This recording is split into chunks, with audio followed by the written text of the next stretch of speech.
Hello, it's Dale here. I thought since I finished my last teaching in Regina, or my last teaching, I'd just show you some of the things that I did that I showed in my very last workshop, which was weaving and stitching, something I like to do.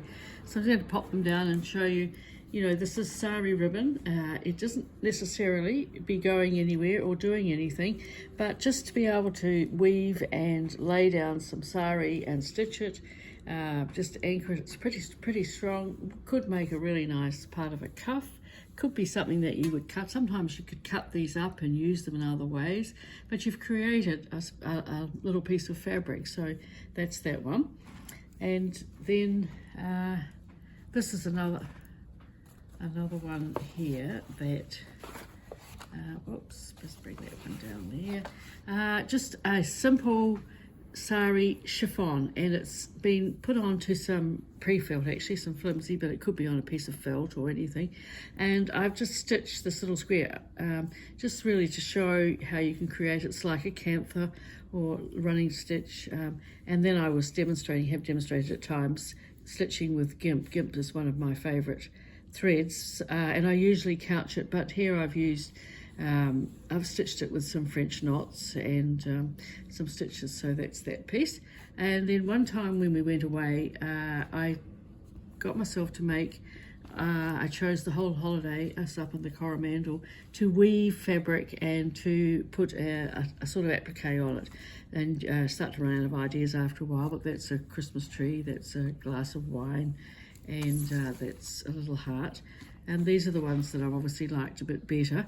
This is just some flowers, but just to show the contrast of, and I've worked on white felt, and just to show the contrast of using chiffons, sorting through your colours, put out something that's bright, some flowers that I've just cut some felt shapes out, a little bit of the painter's linen, which was nice to stitch onto, and just putting your colours together, some of the rick-rack, that's that one there, and this one here was another one, using flowers, exactly the same principle, some chiffon, the felt, other things, just things I took in my stash with me, couching down some GIMP. It doesn't have to be close together, it can be quite loose, putting a flower on a stem.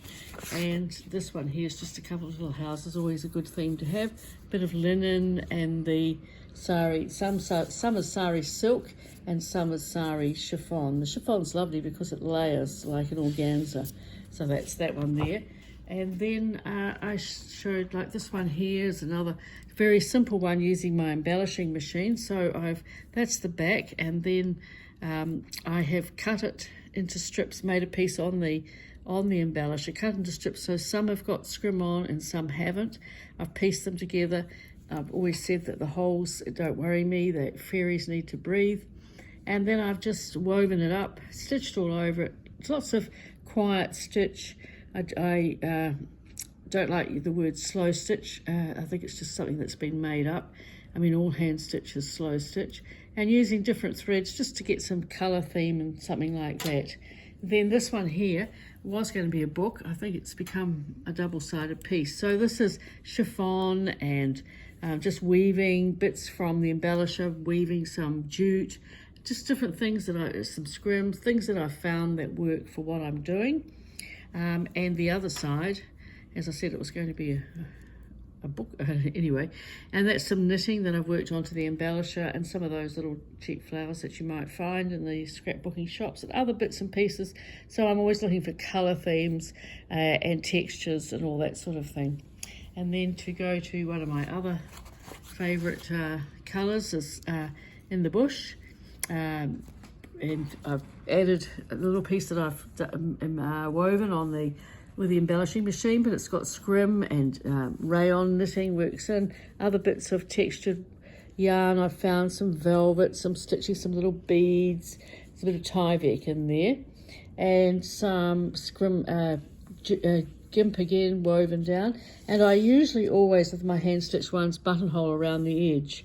And the same with this one. This is a woven sari ribbon. Sari ribbon is always interesting because you never quite know what sort of colours it's going to be, and every time I get them they're always different. So, you know, if you see colours that you like, you go for them. So, and I've buttonholed around the edge again.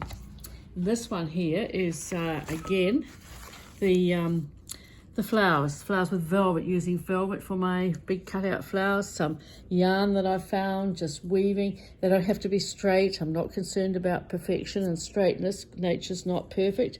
GIMP, etc., etc. And so that's that one. I've got the one that I did a long time ago, and it's got assorted things on it, different threads, different, and it's got fabric, cotton fabric on the back, and just making a textured background. As you can see, there's a little kiwi there, so that's a point. And this one here is my little house on the hill. So it's again some velvet, etc., etc., etc., and putting a little feature on the top. And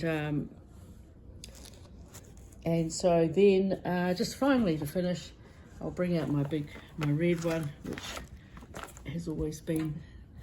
And this is again using one flimsy pre-felt. It's actually called Kiss Me. Loads of stitching, and I've patched it with bits that were cut off. So instead of just the straight piece, I've patched it up. And then I've cut out bits to put down here. Some of it looks like wool. There's GIMP. There's flower stitch flowers on Coonan felt, tiny buttons, some GIMP there, and bits and pieces. So you find what you like. And again, I've buttonhole around the edge. So that's some of the pieces that I showed at my workshop. And I thank all the ladies who came to it very much. And it was my very last teaching that I'm going to do. Now I'm going to hope to get on to some of my own work, maybe, you never know, days go by. See you again next time, bye.